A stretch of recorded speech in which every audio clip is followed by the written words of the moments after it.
Welcome to episode 12 of the Perspective Shift podcast. As kids, we grow up with the perception that making mistakes and failing is wrong, especially in schools where if we get bad notes, we get called bad students, and the other students who are getting much better notes, they are the good students. And this perception carries over to our adulthood where we avoid making mistakes and failing by any means necessary. And this unfortunately causes us to miss on so many opportunities to try new things that we want to do, failing in them and learning from these failures. I mean, at least that was my experience in my childhood, whether at home or in schools, that you shouldn't do mistakes, you shouldn't fail. So, this is how I grew up, and it took me a long time to change that perception. So, how about you, Mo? How was it? How was your experience in childhood? I mean, we grew up in the same neighborhood, so I would guess it was basically the same. But yeah, just tell me about it. Um, Something similar was it for me as well. I remember as a kid, I guess in my family, mistakes were more tolerated Mhm. and even failing. In fact, it was a little bit encouraged to a certain degree, and then it's at that Okay. certain degree was told like not to. So, for example, I used to skate a little bit as a child, and I used to feel at that a lot, and it was alright until it got to the point where I was starting to hurt myself physically. That's when my family wouldn't tolerate or would try to tell me that I should stop doing it, Mhm. or maybe take a break or check what's going wrong. But in school and in society, I've had the same issue technically. Sure, I was, and I'm not trying to boast about it here, I was still an A student, but if we're not talking about grades and we're talking about anything else, like if I said something or did something that's perceived as wrong in school, for example, there was always a punishment coming up with it, or told that I shouldn't be doing Mhm. this or this and that. And I've had many situations where, kids are kids. I'm exploring something in my school, I'm doing something, exploring hobbies or something like this. And then they perceived it as something wrong or something bad. And then I would get like sort of a warning from school that, hey, this is not something you're allowed to do. This is not something that you should be doing or even trying. So don't ever do this again. Even though as a kid, like you're just exploring things. And from my perspective, back then and still to this day, the hobbies that I tried or that I tried to participate or do with my friends weren't necessarily bad hobbies. It was just like not used to hobbies. Something a little bit abnormal out of the scale, for example, but society takes as a norm or Yeah, not. yeah. But yeah, it's technically similar to yours. I guess the difference was just like I said, Family environment. family environment Mhm. was way more tolerating than society as a whole or Yeah. even school.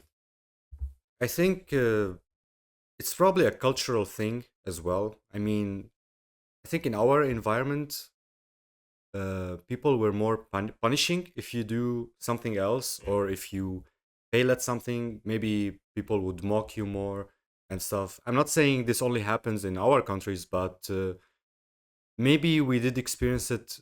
I mean, if we look at the modern day, like our schools right now are probably still the same, that if you make a mistakes, you try something else, it's a problem. It's not necessarily the school though. Mm, Just to interrupt you there for a little bit so people have a better understanding of mm, is how I perceive it.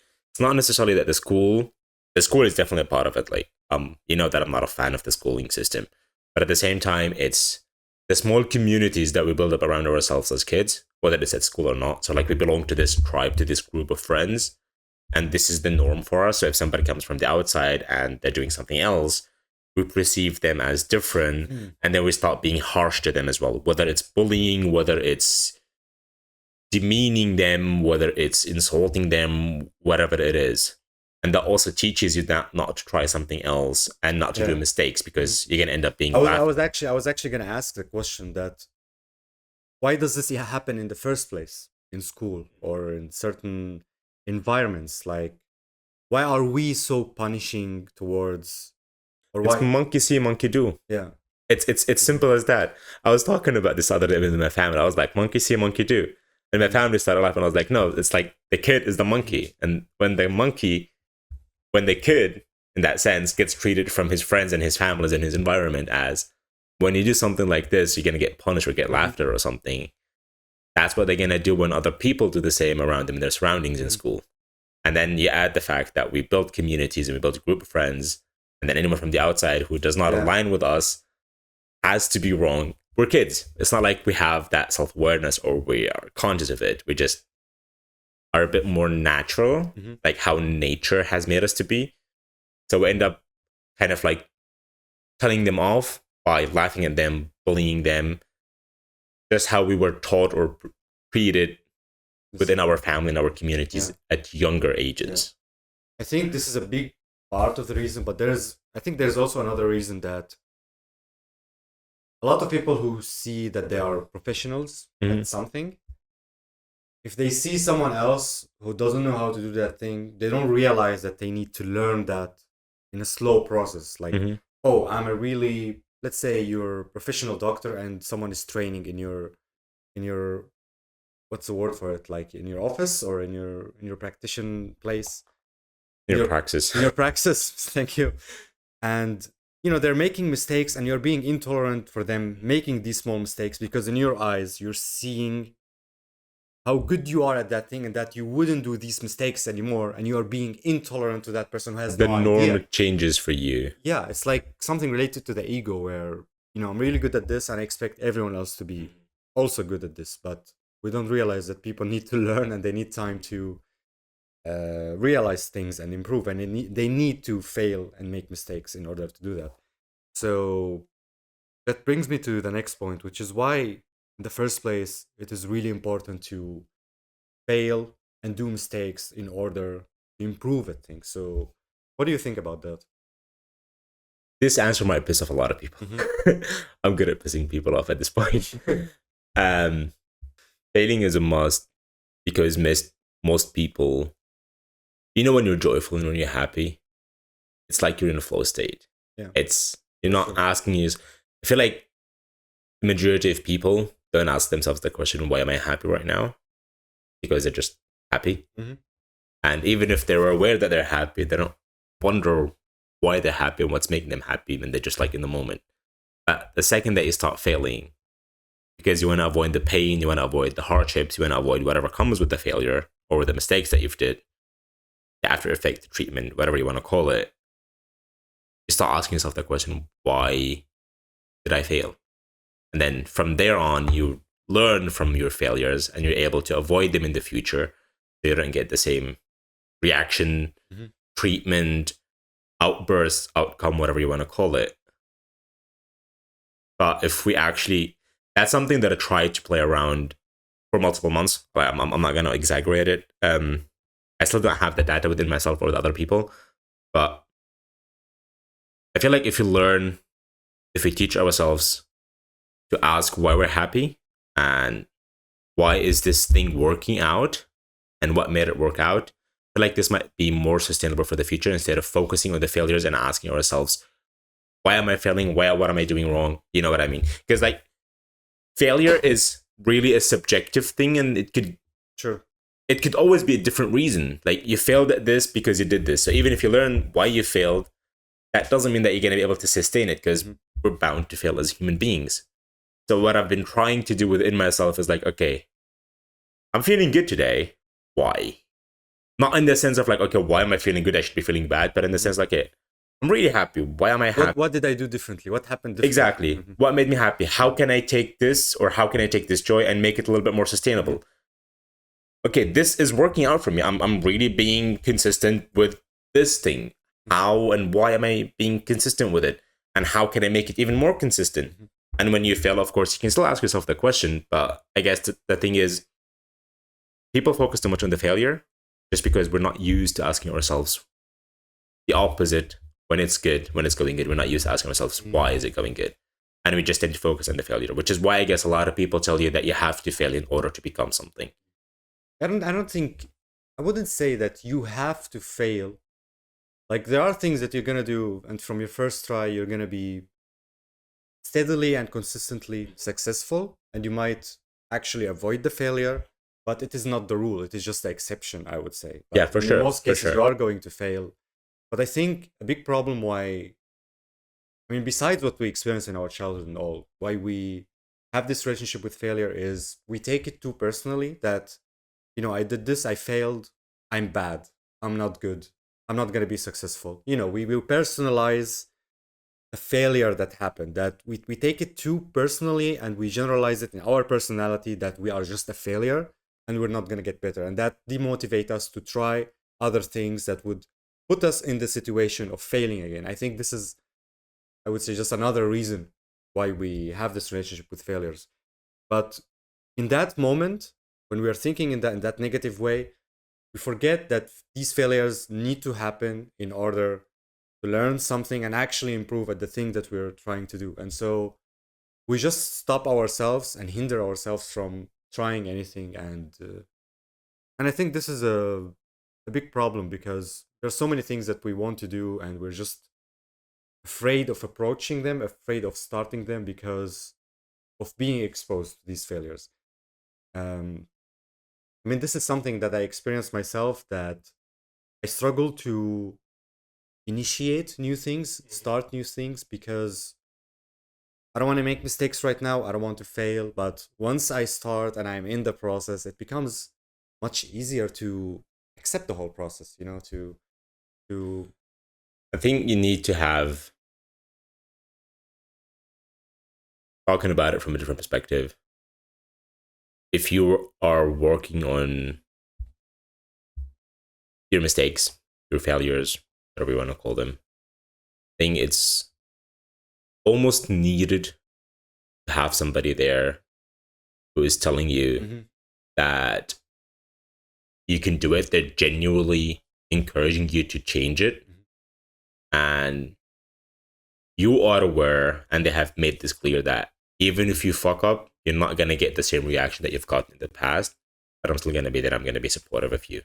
And I think that's what make people start taking the first steps toward Mhm. trying new things out and being more tolerant with failures. Yeah.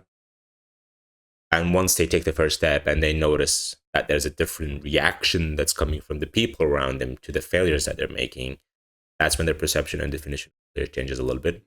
And it becomes easier for them to try new things, Yeah. to change So it's things, like a to be more supportive, tolerant with. like a supportive circle, I would say. I think. It's not necessarily just a supportive, because when people talk about a supportive circle or a positive environment, I don't like the wording and the definition of Wow. it, because it usually means someone who's just there for you, just like, oh yeah, you can do it. No, no, I don't mean it. When I say I positive know environment, I mean genuine exactly. So positivity. but that's how a lot of people would Yeah, perceive it. sure, sure. But I'm Yeah. talking about Mhm. someone who's genuinely Yeah, yeah. like, hey, you can do it. And when you fuck up, I'm just gonna sit with you in the shit. And Yeah. then somehow we will manage to I take think care of I it. think this tip is actually really important, especially if you're just starting to change your perception on failures, or you need motivation to start new things, to expose yourself. But I think what is more sustainable is becoming more farsighted, because in many cases we are very short-sighted, that I'm gonna try these things, I'm gonna fail, and I'm gonna keep failing and failing. But no, you try to become more farsighted, that in 1 year, in 2 years, I'm gonna be so much better, and I'm gonna look back at these failures and see what I will have learned from them all this time. So let's jump to just, I guess, examples from our lives about failures. So I'm gonna start by, you know, it's been a while now where I've started to draw and play the guitar. And what really helped me to keep on going, to build the habit and keep doing that every single day, is just trying to imagine myself in a couple of years where I will be much better at painting and much better at playing the guitar. Where where right now this is not the skills that I have, but the skills that I will acquire no matter what. And so when I am in the moment and I am drawing something and I'm making mistakes and the finished drawing is not something to my liking and I consider it a failure, I get a little bit frustrated, but I don't stop. I just keep going and try again, because I know in the future this will change. I'm not going to fail in the same way. Sure, there will be new failures, but I'm going to push through this boundary. So that's why I think it's really important to be more far-sighted, in addition to that motivation that you need from the circle around you, to have good friends that are being on your side, that are seeing the progress that you're doing and encouraging you to improve. So, what about you? Do you have some example from your life about this? How? I would probably talk about, which is probably fitting to the whole topic. Mhm.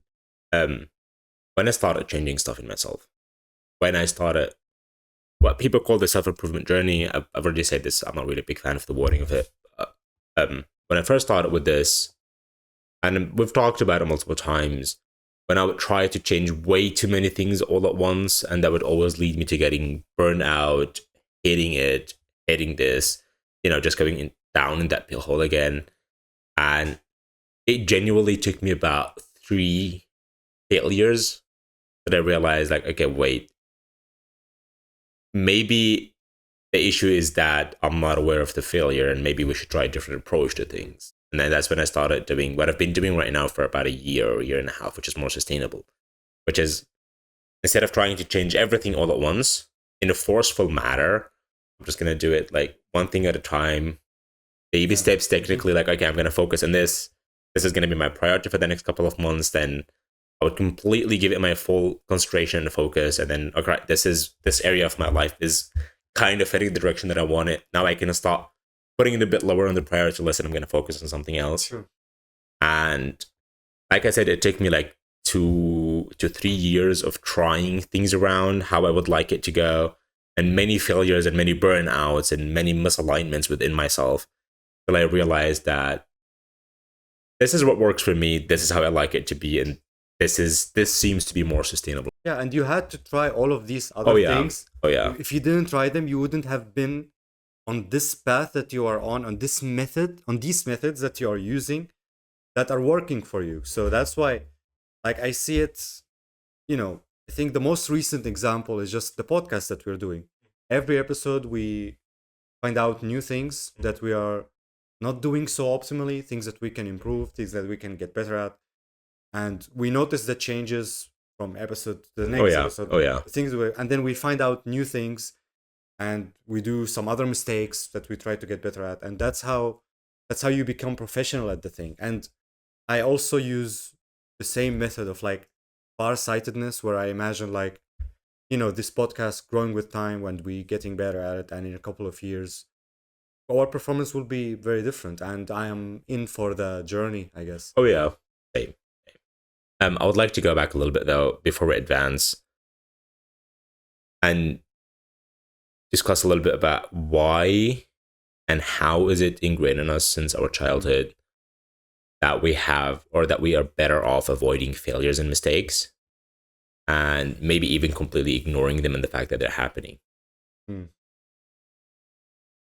I wouldn't say there is a short answer for that or a simple answer for that, but maybe we just like to have consistent things, and we don't like to waste time. And I mean, if you think about it, when you're failing in something, you might, I mean, I see it in this way, at least, that there was a time that was spent doing things that didn't go in your way. And this, we like to have flow in our consciousness, that things are going in our way and things are as we perceive them, and that we are predicting things the way that we want. We have expectations and everything.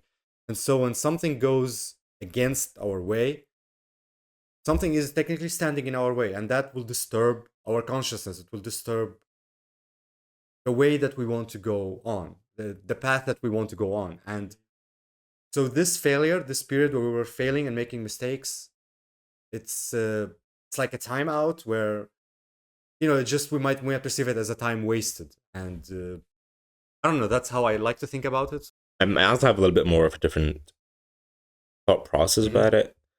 Um, if you're going to go back a little bit in time, you have to realize that the whole thing started has had to have started somewhere, Mhm.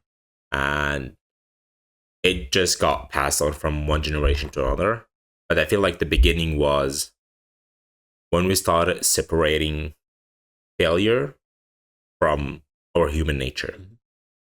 So I look at it like, even if you look at nature itself, even if you look at us as humans, failure is just part of it. Yeah. Nature fails by, I don't know, not letting a tree grow or a tree getting struck by lightning, or a tree getting set on fire, or a tree that's standing straight up, and a tree that's really going good. like, with a 90-degree angles. This is not really failure. This is just how nature is. That's a really good way to put it. And I feel like we as human beings, we started, when you compare the tree example to our lives, where like you've got a person that's like straight up and you've got a person that's a little bit more lean, a little bit more wiggly. We as a human beings started defining these stuff as failures and mistakes.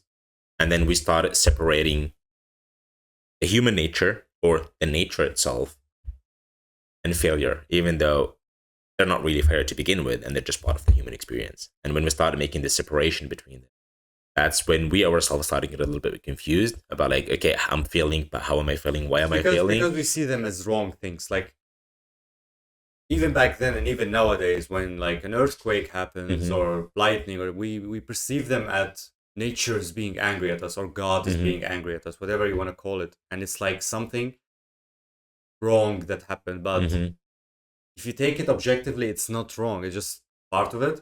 It's the same that it's just nature. It's the same that our health deteriorates and sometimes we get sick and we get problems. This is just part of living, part of life. And it's the same way to the way I described it, that we like things to go in our way, but that's not how it works. Things are not predictable, and they're going to go against our way, and we just can't predict the future. And bad things are going to happen, and we're going to fail, we're going to make mistakes. So I think changing our relationship with that, and changing our perspective, and seeing that in a more objective way, and realizing that it is part of the way we live, it is part of the human life, I think that can help in accepting them and realizing that they're not constant. They will happen occasionally, and they serve a really good opportunity to learn something new. So I think these 2 points are really important: to change our perspective on what failures are, and also seeing the opportunities that we will have once the failure happen. By changing perspective, just to clarify, but by changing perspective and the way that we perceive failure, I feel like we kind of have to not perceive failure in the first place. Does that make sense? Oh. Failure is kind of bound to happen. It's part of everything. And then I feel like the first step is to identify what is a failure in the first place and what is not. Because a lot of people seem not to be really clear on that, in my opinion. Even me sometimes. You mean the definition of the word itself? Not only this, what is failure in the first place? So like, not only the definition, but I see it. Failure is what do you consider? Failures, for me, things that are going against your way.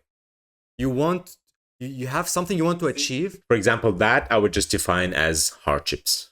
But failures can be hardships. Sure, failures can be hardship, but not every hardship is a failure. Sure, sometimes just hardships that you've got to overcome. Generally, failures are mostly going to cause us some negative situation, negative emotional state, or not necessarily. You're not going to be joyful. Not necessarily. Not necessarily. It depends. It depends on the kind of failure. So imagine that you had a friendship. All right, you have a friend, and it was a really toxic, exhausting, draining friendship with them, and that friendship failed in the sense of that friendship ended, and you were to a certain degree.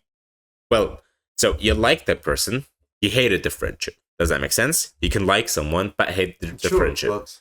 And then you try to keep the friendship going in a certain way so you are still able to spend time with this person. But then that friendship failed. And by what people usually say, you lost that person or that person lost you. But I always try to see it in the lens of things going your way or going against your way. So maybe ending that friendship was you didn't necessarily end it. Maybe they're the one who ended it. Maybe life circumstances happened. That's a different exactly. Story. I'm not saying that you ended it. I'm saying the friendship failed for whatever the reason that is. Okay. It failed.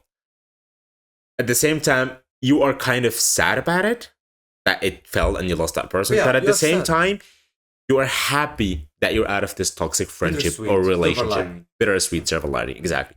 So I don't like to see failure as always negative. I'm no, no, no, no. That's like what I'm trying to say is that not the failures are negative, but failures can cause us a negative emotional state. As you said, you will be sad that the friendship It's is not lost. always. It's not Not always the always, no. case.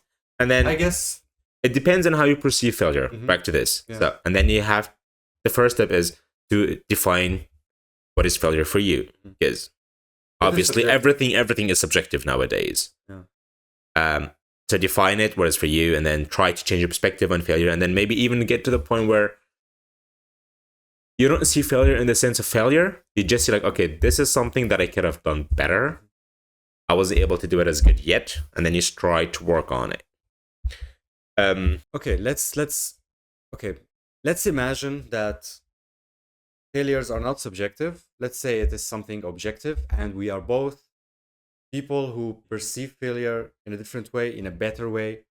And our future selves, who are maybe fathers, who have kids, what tip would you give them so that they could translate to their kids in their life, so that they could teach them how to change their relationships with failures and not go through the same things that we went through in our childhood?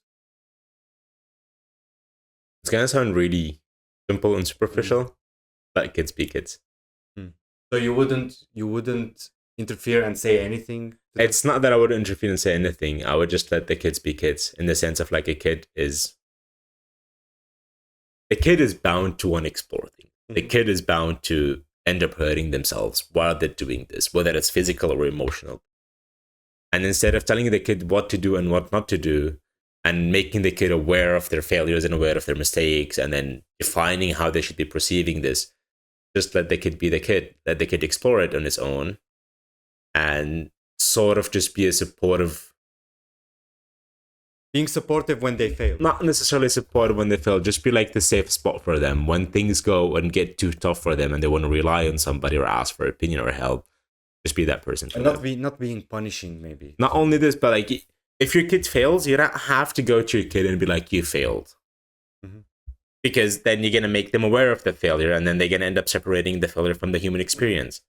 So for me, it's like, I'd like my kids to just grow up and do whatever they want. And when things get too rough for them, or I don't know, they made something, they ended up hurting themselves, they failed at something, I would like them to just come to me and be like, hey, I did something wrong. I fucked up. Think, how do we fix it? I think this is pretty good for kids, because this will make them realize that they'll be able to define it for themselves as well. Not only that, but like, yeah, I failed at this, I made a mistake, but my dad was still supportive to me, so it means it's okay. It's okay to fail, exactly. Because this is the issue that I guess we had in our childhood, at least in schools, that you make the mistake, you fail, and then you get punished for that mistake. So it's like there are two swords that are trying to strike you: the failure and the reaction to that failure. You know, you perceive the failure as something, but you have to look at it like this. No one has a problem with failure. People always have a problem with what happens after the failure. So like, you don't fear getting into an accident. You fear what's going to happen after the accident, which is the pain, which is, I don't know, the insurance, the paperwork, the broken bones, whether you're going to live or die. The accident itself is not a problem. It's just a happening. Exactly. But we always think and worry and afraid or anxious about what happens after. We are very future. I think it's just because we are very future oriented, and I think this makes me realize that this is maybe a more modern society thing. It's a reactive society, I would say. But like, people in the past, they weren't as future oriented as we are. They were living more in the moment. But now we realize that whatever, you know, I'm not gonna get good notes, so it means I'm not gonna be able to go to this university, which means I'm not gonna be able to get this job in the future. Yeah. You know, we didn't. The system that we've built exactly, for ourselves. just this future-oriented type of thinking. I think it's a really good connection here. How it could be a modern society issue. There's like so many other things, you know. We have the luxury to worry and talk and think about things that people in the past. No one in the past could have sat like this and just like mumbled for hours about failures and mistakes. They had to go out, work, make sure that they're gonna get It's food, because make we sure they have know it's shelter. because we know we could do better. We know all the choices and the It's because options. we've got the luxury. We've Yeah, got we the got the system luxury. that gives us the opportunity and the time and the space to do stuff like this, which is why we also are more prone to kind of be depressed in our modern society. Because when you think about life, you think about failures and worries and anxieties and all these kind of problems. That's when you start, like, when you think about life, it's almost bound to be a depressing thought process. Sure. Almost bound to be that. And because we've got the luxury and the time and the ability and the sustainability to keep on thinking about life, we tend to be more depressed, but we're not aware, or we're not made aware that that life is like this and that it's okay to be like this. Yeah, it's all the luxuries that we have that's giving us more opportunities to. It's a double-edged sword. Yeah. It makes things easier on the one end, but at the same time, on the other end, it could make things way more complicated. But this is why when we change our relationships with all of these things, there's a lot of things that we talked about, like the unknown, and now, like these two examples, that if we change our perception on these things, if we accept them more, we can avoid this societal norms, I guess, and we get more resilient to accepting how reality is. You know that the unknown can be dangerous, failures can stand in our way, and things are not always going to go the way that we want. We might think they should, because this is what society tells you. You know, get good grades, you get a good job, you raise kids, you have a good life. They give you the system, the steps that you have to do to reach that point. And once a step doesn't go your way, it's a disaster. Oh yeah, this isn't what I was told. It's like all the steps that you've been building up just crumbled upon you, and you just went back to ground. This is why I think talking about these things and realizing them, when you're more aware of them, you become more resilient in life in general. Once you understand how they work, and it's understanding how they work and also defining them for yourself, not going by the definition that have been brought up to you. Which is I think something a little bit difficult, but you need to. It takes time. You need to. I guess this is a topic for another day, to have less distractions around you and realize what you're thinking innerly. What are your inner thoughts? What is your definition for all of these things? And just realizing what you want and what you think, and which can take time. So yeah, I think that's it for this episode, and we'll see you next time. See you next time.